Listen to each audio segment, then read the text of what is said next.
ரொம்ப டயர்டா இருக்கு. இயற்கையான டேட்ஸ், பாதாம், பிஸ்தா, கேஷு அண்ட் ஹனி கொண்டு தயாரிக்கப்பட்ட லயன் டேட் நட் பைட்ஸ். வணக்கம். செய்திச் சுருக்கம். டெல்லி செல்லும் முதல்வர் விஜயை சந்திக்க வெளிநாட்டு தூதர்கள் ஆர்வம். தமிழக முதல்வர் விஜய் மே 22ஆம் தேதி டெல்லி செல்ல உள்ளதாக தகவல் வெளியாகியுள்ளது. அங்கு ஜனாதிபதி, துணை ஜனாதிபதி, பிரதமர், உள்துறை அமைச்சர் உட்பட பலரை சந்திக்க உள்ளார்.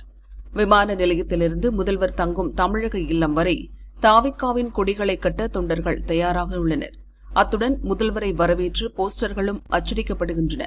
400க்கும் மேற்பட்டவர்கள் டெல்லியிலிருந்து தமிழகம் வந்து விசில் சின்னத்திற்கு ஓட்டளித்துள்ளனராம். இவர்கள் அனைவரும் விஜயின் டெல்லி வருகைக்காக ஆவலோடு காத்திருக்கின்றனர். மேலும் டெல்லியில் உள்ள தமிழ் அமைப்புகளும் முதல்வரை வரவேற்று பாராட்ட தயாராக உள்ளன. டெல்லியில் தங்கும் முதல்வர் விஜய் மத்திய அரசில் பணியாற்றும் தமிழக IAS அதிகாரிகளுக்கு மாலை சிற்றுண்டி அளிக்கிறார். அப்போது அவர்களுடன் ஆலோசனை நடத்துவார் என்று சொல்லப்படுகிறது. இன்னொரு பக்கம் அமெரிக்கா, உள்நாடு, வெளிநாட்டு தூதர்கள் தமிழக முதல்வரை சந்திக்க விருப்பம் தெரிவித்துள்ளனர். மாநில முதல்வரை வெளிநாட்டு தூதர்கள் சந்திக்க வேண்டுமெனில் வெளியுறவு அமைச்சகத்திடம் அனுமதி பெற வேண்டும். அமெரிக்கா உட்பட பல நாட்டு தூதர்களும் வெளியுறவு அமைச்சகத்திற்கு அனுமதி கேட்டு கடிதம் எழுதியுள்ளனராம். தமிழக முதல்வரின் வெளிநாட்டுக் கொள்கை என்ன, அந்நிய முதலீடுகளை கொண்டு வருவதில் தமிழகத்தின் நிலை என்ன போன்றவற்றை தெரிந்து கொள்ள இந்த தூதர்கள் மிகவும் ஆவலாக உள்ளனர். தேர்தல் தோல்விக்கு காரணம் என்ன? குழு அமைத்து விசாரிக்கும் திமுக. நடந்து முடிந்த சட்டசபை தேர்தலில் வெறும் 59 இடங்களில் மட்டும் வென்ற திமுக 108 இடங்களில் வென்ற தவேகாவிடம் ஆட்சியை பறிகொடுத்தது. இந்நிலையில் திமுகவின் தோல்விக்கு உண்மையான காரணம் என்ன என்பதை கண்டறிய வேண்டியது அவசியம் என 36 பேர் கொண்ட குழுவிடம் திமுக தலைவர் ஸ்டாலின் அறிவுறுத்தியுள்ளார். அறிவாலயத்தில் ஸ்டாலின் தலைமையில் நடந்த கூட்டத்தில் எதிர்க்கட்சித் தலைவர் உதயநிதி, எம்பிக்கள் கனிமொழி, ராஜா மற்றும் கட்சியின் மூத்த நிர்வாகிகள் பொன்முடி, RS பாரதி உள்ளிட்டோர் பங்கேற்றனர். கடந்த 5 ஆண்டு திமுக ஆட்சியில் மகளிர் உரிமை தொகை, விடியல் பயணம் என பல்வேறு திட்டங்களை நிறைவேற்றியும் திமுகவால் பெண்கள், இளம் தலைமுறையினரின் நம்பிக்கையை பெற முடியாமல் போனது. மக்கள் நலத்திட்டங்கள் செயல்படுத்துதல், உள்கட்டமைப்புகளை ஏற்படுத்துதல் என ஏராளமான பணிகளை மேற்கொண்டும் புதிதாக ஆரம்பிக்கப்பட்ட கட்சியிடம் திமுக தோற்றது ஏன்? சென்னை, மதுரை, திருச்சி, தூத்துக்குடி போன்ற நகரங்களில் திமுக வெல்லும் என எதிர்பார்க்கப்பட்ட நிலையில் அங்கும் படுதோல்வி அடைந்தது ஏன்?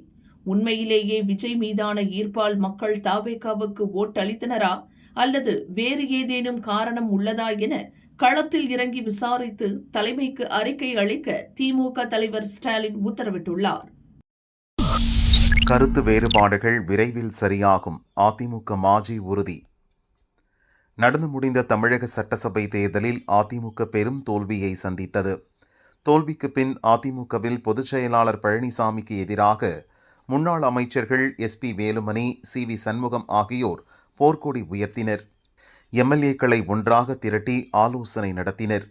இதில் பழனிசாமி அணி, SP வேலுமணி அணி என அதிமுக இரண்டாக உடைந்தது. வேலுமணிக்கு ஆதரவு தெரிவித்த முன்னாள் அமைச்சர் தங்கமணியை கடந்த 13ஆம் தேதி அதிமுக அமைப்பு செயலாளர், நாமக்கல் மாவட்ட செயலாளர் உள்ளிட்ட அனைத்து பொறுப்புகளிலிருந்து விடுவிப்பதாக அக்கட்சியின் பழனிசாமி அறிவித்தார்.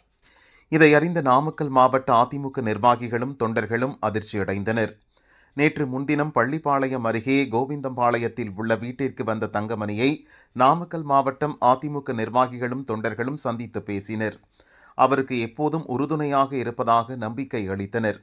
அதற்கு கட்சியில் ஏற்பட்டுள்ள கருத்து வேறுபாடுகள் விரைவில் சரியாகிவிடும் என தங்கமணி உறுதியளித்ததாக கூறப்படுகிறது. இதுகுறித்து அதிமுக நிர்வாகி ஒருவர் கூறுகையில், EPS தான் பொதுச் செயலாளர், அதில் எந்த மாற்றமும் இல்லை. நிர்வாகிகள் அனைவரும் கட்சி பணிகளில் தொடர்ந்து ஈடுபட வேண்டும். நடந்து முடிந்த தேர்தலில் ஏற்பட்ட சில சங்கடங்களும் குழப்பங்களும் தற்காலிகமானவை, அது விரைவில் சரியாகிவிடும், நல்லதே நடக்கும் என தங்கமணி கூறியதாக நிர்வாகி தெரிவித்தார். ஆண்டவா, உதயநிதிக்கு நல்ல புத்தி கொடு. தோப்பு கரணம் போட்டு அர்ஜுன் சம்பத் பிரார்த்தனை.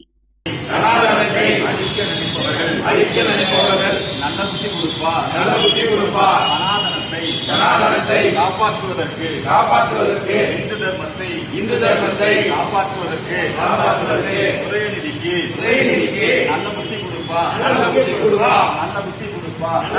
கொடுப்பா. சமீபத்தில் சட்டசபையில் பேசிய எதிர்க்கட்சித் தலைவர் உதயநிதி சனாதனம் ஒழிக்கப்பட வேண்டும் என்றார். இதற்கு பல்வேறு தரப்பிலும் கண்டனங்கள் எழுந்தன. இந்நிலையில் உதயநிதிக்கு நல்ல புத்தி வழங்க வேண்டி கோவை புலியகுளம் பகுதியில் உள்ள முந்தி விநாயகர் கோயிலில் இந்து மக்கள் கட்சித் தலைவர் அர்ஜுன் சம்பத் தோப்புக்கரணம் போட்டு பிரார்த்தனை செய்தார். அப்பனே பிள்ளையாரப்பா, அப்பனே பிள்ளையாரப்பா, அப்பனே பிள்ளையாரப்பா, அப்பனே பிள்ளையாரப்பா, நல்ல புத்தி கொடுப்பா, நல்ல புத்தி கொடுப்பா, சனாதனத்தை அழிக்க நினைப்பவர்கள் நல்ல புத்தி கொடுப்பா, நல்ல புத்தி. இதுகுறித்து அர்ஜுன் சம்பத் கூறியதாவது: சங்க தமிழர்கள் சனாதன இந்து தர்மத்தை பின்பற்றினர். சனாதனம் ஜாதிய மதங்களுக்கு அப்பாற்பட்டது. ஒன்றே குலம் ஒருவனே தேவன் என்பது சனாதனம். அந்த கொள்கையை ஏற்றவர் அண்ணாதுரை. துர்கா ஸ்டாலினே சனாதன கொள்கையை தான் பின்பற்றுகிறார். உதயநிதி இந்து தர்மத்தை விமர்சித்து வருகிறார். அனைத்து மதங்களுக்கும் பொதுவானவர் என காட்டிக்கொள்ளும் முதல்வர் விஜய் இதை கண்டித்திருக்க வேண்டும். தாவிகா மற்றும் காங்கிரஸ் கட்சிகளின் நிர்வாகிகளும் சனாதன தர்மத்தை ஒழிப்பேன் என்கின்றனர். அவர்கள் வன்மத்துடன் செயல்படுகின்றனர். அதற்கு விஜய் பலியாகிவிடக் கூடாது. இதை தமிழ் மண் மன்னிக்காது. அவர்கள் மீது கடும் நடவடிக்கை எடுக்க வேண்டும் என்று கூறினார். 4வது குழந்தை பெறும் தம்பதிக்கு ரூபாய் 40,000 ஆந்திர முதல்வர் அறிவிப்பு. ஆந்திராவில் கடந்த சில மாதங்களாக பிறப்பு விகிதம் குறைந்துள்ளதால் அதை அதிகரிக்கும் நடவடிக்கைகளை மாநில அரசு முன்னெடுத்துள்ளது. இதன் ஒரு பகுதியாக சட்டசபையில் கடந்த மார்ச் மாதம் பேசிய முதல்வர் சந்திரபாபு நாயுடு 2வது குழந்தை பெறும் தம்பதிக்கு 25,000 ரூபாய் வழங்க அரசு பரிசீலித்து வருகிறது என அறிவித்திருந்தார். இதன் தொடர்ச்சியாக 3வது மற்றும் 4வது குழந்தை பெறும் தம்பதிக்கு உதவித்தொகை வழங்க ஆந்திர அரசு முடிவு செய்துள்ளது.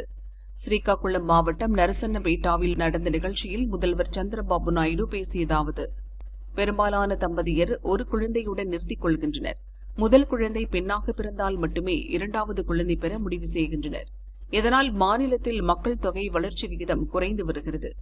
ஒரு பெண்ணுக்கு சராசரியாக 2க்கு 1 குழந்தைகள் என்ற அளவில் கருவுறுதல் விகிதம் இருக்கும்போது மட்டுமே மக்கள் தொகை நிலையாக இருக்கும். குறைந்து வரும் மக்கள் தொகையும் முதிர்வடைந்து வரும் சமூகங்களும் பல உலக நாடுகளின் பொருளாதாரத்தை கடுமையாக பாதித்துள்ளன. குழந்தைகள் நமக்கு சுமையல்ல, அவர்கள் நம் சொத்து. எனவே பிறப்பு விகிதத்தை அதிகரிக்கும் முயற்சியாக 3வது குழந்தை பெற்றெடுக்கும் தம்பதிக்கு 30,000 ரூபாய் வழங்க முடிவு செய்யப்பட்டுள்ளது. அதேபோல் 4வது குழந்தை பெறுவோருக்கு 40,000 ரூபாய் வழங்க திட்டமிடப்பட்டுள்ளது. குழந்தை பெற்றெடுக்கும் தாயின் வங்கிக் கணக்கில் இந்த தொகை நேரடியாக செலுத்தப்படும். இதனுடன் NTR பேபி கிட் இலவசமாக வழங்கப்படும். இவற்றுடன் குழந்தைகளின் எதிர்கால பாதுகாப்புக்கு கூடுதல் சலுகைகளை வழங்கவும் அரசு திட்டமிட்டுள்ளது. 3வது மற்றும் 4வது குழந்தைகளுக்கு 18 வயது வரை இலவச கல்வி வழங்குவது குறித்தும் ஆலோசிக்கப்பட்டு வருகிறது என சந்திரபாபு நாயுடு பேசினார். துவங்கியது தென்மேற்கு பருவமழை, வெளியானது அதிகாரப்பூர்வ அறிவிப்பு. ஆண்டுதோறும் ஜூன் 1ஆம் தேதி துவங்கி செப்டம்பர் இறுதி வரை தென்மேற்கு பருவமழை காலமாக கருதப்படுகிறது. இந்த ஆண்டு பருவமழை முன்கூட்டியே துவங்க வாய்ப்புள்ளதாக இந்திய வானிலை ஆய்வு மையம் கணித்தது. இந்நிலையில் அந்தமான் நிக்கோபார் தீவுகளில் நேற்று காற்றுடன் மழை பெய்ததை அடுத்து இந்த ஆண்டு தென்மேற்கு பருவமழை நேற்று முதல் துவங்கியதாக அதிகாரப்பூர்வமாக அறிவிக்கப்பட்டுள்ளது. தென்கிழக்கு அரபிக்கடல் மற்றும் தென்மேற்கு தென்கிழக்கு வங்கக்கடலில் நேற்று முதல் பருவமழை துவங்கியதால் வரும் 26ஆம் தேதி முதல் கேரளாவில் பருவமழை துவங்கும் என்றும் வானிலை மையம் அறிவித்துள்ளது. இந்நிலையில் புதுச்சேரி, செங்கல்பட்டு, திருநெல்வேலி மாவட்டங்களில் நேற்று முன்தினமும் மழை பெய்தது.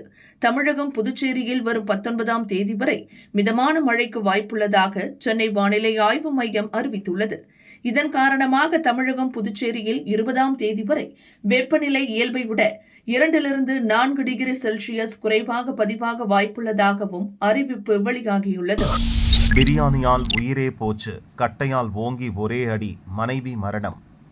அரியலூர் மாவட்டம் ஜெயங்கொண்டம் அருகே விக்கிரமங்கலம் அடுத்த செங்குழியை சேர்ந்தவர் ரமேஷ், வயது 45, கூலி தொழிலாளி. இவரது மனைவி சுமதி. இவர்களுக்கு 4 மகள்கள் உள்ளனர். சுமதியின் உறவினர் ஒருவர் உடல்நலக் குறைவால் அரியலூர் அரசு மருத்துவமனையில் அனுமதிக்கப்பட்டார். அவரை பார்க்க மருத்துவமனைக்கு போக வேண்டுமென்று சுமதி கூறினார். ஆனால் ரமேஷ் கையில் பணம் இல்லை. தெரிந்தவர் ஒருவரிடம் சுமதி 2,000 ரூபாய் கடன் வாங்கி கணவனிடம் கொடுத்தார். பின்னர் ரமேஷ், சுமதி, ஊரிலிருந்து வந்திருந்த சுமதியின் தந்தை வடிவேல் ஆகியோர் 2-வீலரில் மருத்துவமனைக்கு சென்றனர். உறவினரை பார்த்துவிட்டு ஊர் திரும்பும் போது கைகாட்டி என்ற இடத்தில் வண்டியை நிறுத்தி மதிய உணவு பார்சல் வாங்கினார் ரமேஷ். வீட்டுக்கு வந்த பிறகு பார்சலை திறந்த சுமதி உள்ளே பிரியாணி இருப்பதை பார்த்ததும் ஆத்திரமடைந்தார். பிரியாணி எவ்வளவு என்று கணவனிடம் கேட்டார். 750 ரூபாய் என்று ரமேஷ் சொன்னார். கோபத்தின் உச்சிக்கே போன சுமதி, நானே கஷ்டப்பட்டு 2000 ரூபாய் கடன் வாங்கி தந்தேன், அதில் 750 ரூபாய்க்கு பிரியாணியா வாங்க வேண்டும்? இந்த நிலைமையில் பிரியாணி அவசியமா? யார் உங்களை வாங்க சொன்னது என்று கேள்வி மேல் கேள்வி கேட்டுள்ளார். இதனால் கணவன் மனைவி இடையே சண்டை வந்தது. 2 பேரையும் சுமதியின் தந்தை வடிவேல் சமரசம் செய்து வைத்தார். பின்னர் அவர் ஊருக்கு சென்று விட்டார். அவர் சென்ற பிறகும் மீண்டும் மீண்டும் பிரியாணி சண்டை வலுத்தது. கணவன் மனைவி 2 பேரும் ஒருவரை ஒருவர் திட்டி தீர்த்தனர். விடிந்த பிறகும் சுமதி விடவில்லை. எப்படி 750 ரூபாய்க்கு பிரியாணி வாங்கலாம் என்று கேட்டு அருகே கிடந்த சிறிய குச்சியை எடுத்து கணவனை அடித்தார். இதனால் கோபமடைந்த கணவன் அங்கு கிடந்த சவுக்கு கட்டையை எடுத்து சுமதியின் தலையில் ஓங்கி அடித்தார். பலத்த காயமடைந்த அவர் சம்பவ இடத்திலேயே சுருண்டு விழுந்து இறந்தார். மனைவி இறந்து போனதால் அதிர்ச்சியடைந்த ரமேஷ் குடும்பத்தினருடன் சேர்ந்து கொலையை மறைக்க திட்டமிட்டார். சுமதி தலையில் இருந்த காயங்களை மஞ்சள் பூசி மறைத்தனர். இயற்கையாக மரணம் நேர்ந்தது போல் சித்தரித்தனர். ஊர் அறிய இடுகாட்டுக்கு சுமதி உடலை எடுத்து சென்றனர். தகவல் அறிந்த சுமதி தந்தை வடிவேல் மகள் சாவில் சந்தேகம் இருப்பதாக கூறி விக்கிரமங்கலம் போலீசாரை கையோடு அழைத்து வந்தார். ஸ்பாட்டுக்கு வந்த போலீசார் சுமதியின் உடலை கைப்பற்றி பிரேத பரிசோதனைக்காக அரியலூர் அரசு மருத்துவமனைக்கு அனுப்பி வைத்தனர். சுமதி உடலில் இருந்த காயங்கள் கொலைதான் என்பதை உறுதி செய்தது. போலீஸ் விசாரணையில் மனைவியை கொலை செய்ததை ரமேஷ் ஒப்புக்கொண்டார். இதையடுத்து அவரை போலீசார் கைது செய்தனர். பிரியாணிக்காக நடந்த சண்டை கொலையில் முடிந்து போனது அந்த பகுதியினரை அதிர்ச்சியில் ஆழ்த்தியுள்ளது.